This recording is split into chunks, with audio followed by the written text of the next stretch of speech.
নমস্কার, কেমন আছো সবাই? আমি সঞ্চিতা চলে এলাম সঞ্চিতা ডেলি ব্লগসের একটা নতুন মিনি ব্লগস নিয়ে। তো সকলকে জানাই গুড মর্নিং, সুপ্রভাত। নতুন দিনে নতুন সকালে নতুন একটা ভিডিও নিয়ে চলে আসলাম। আর আজকে হলো সানডে।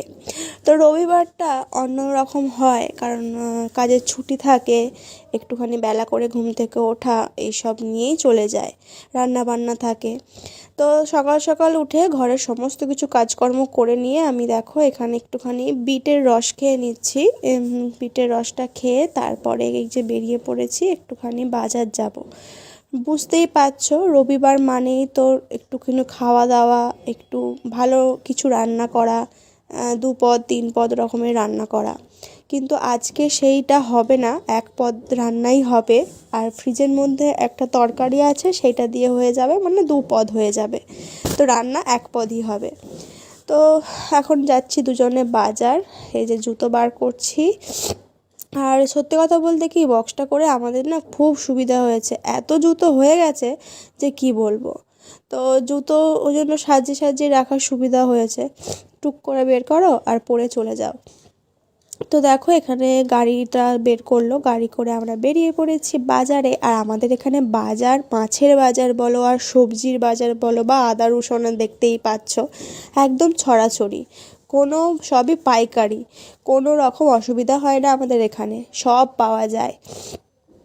তো দেখো এখানে আমরা একটুখানি কুমড়ো নিয়ে নিচ্ছি। তো কুমড়ো খেতে আমি খুব ভালোবাসি, কিন্তু আমার বরমশাই অতটা কুমড়ো খেতে ভালোবাসে না, কিন্তু আমার জন্যই নেওয়া আর কি, একটুখানি সেদ্ধ দিয়ে খাওয়ার জন্য। অন্য কিছু না যে ভাজা পোড়া খাবো সেটা না, ভাজা খেতেও খুব ভালো লাগে।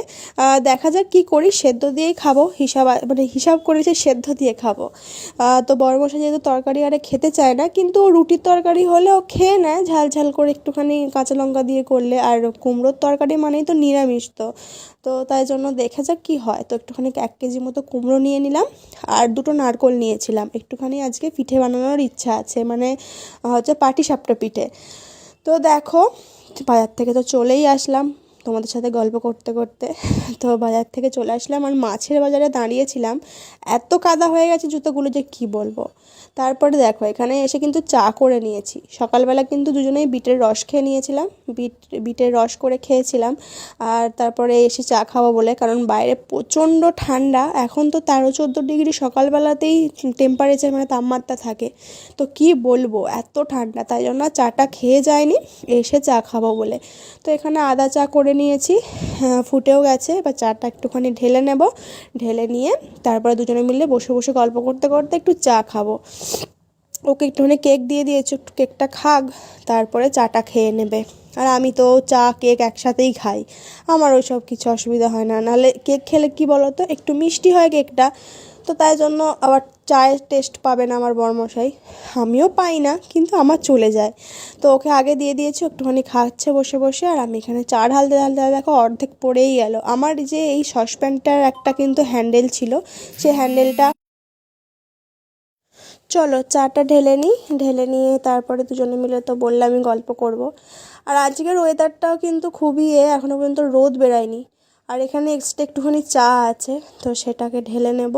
ঢেলে নিয়ে বরমশাই পরে খাবে, মানে স্নান করেও একটুখানি চা খেতে ভালোবাসে, যেহেতু এত ঠান্ডা যে কি বলবো। কিন্তু এদিকে দেখো আমাদের মেয়েদের আবার কিন্তু ঠান্ডা বলো এগুলো কিন্তু আবার লাগলে চলে না, কারণ আমরা মেয়ে, সমস্ত কিছু ঘরের সব কাজ করি। হ্যাঁ, হয়তো ওরা বাইরে কাজ করে, কিন্তু এই যে সকালবেলা উঠে এই যে জল ঘাঁটা, রাত্রেবেলা বাসন ধোয়া, এইগুলো যদি একবার ওদের করতে হয় না, তখন বুঝতে পারবে যে ঘরের কাজ করা কাকে বলে। কি বন্ধুরা, ঠিক বললাম তো? তো দেখো এখানে তো চলে এলাম, এবার আমি বসে বসে খাবো একটুখানি কেক আর চা। চা আর কেক এমনিতে আমি বাইরে গেলে খাই না, কারণ অ্যাসিডিটি হওয়ার একদম সব থেকে বড় একটা, মানে হচ্ছে কি বলবো, অ্যাসিডিটি হওয়ার সব থেকে বড় একটা কারণ হচ্ছে এই চা। আর হচ্ছে লিকার চায়ের সাথে ঠিক আছে, দুধ চায়ের সাথে যদি কেক খেয়েছো না, একদম তো গেল। তো চলো আজকের ভিডিওটা সকালের এটুকুই, টাটা।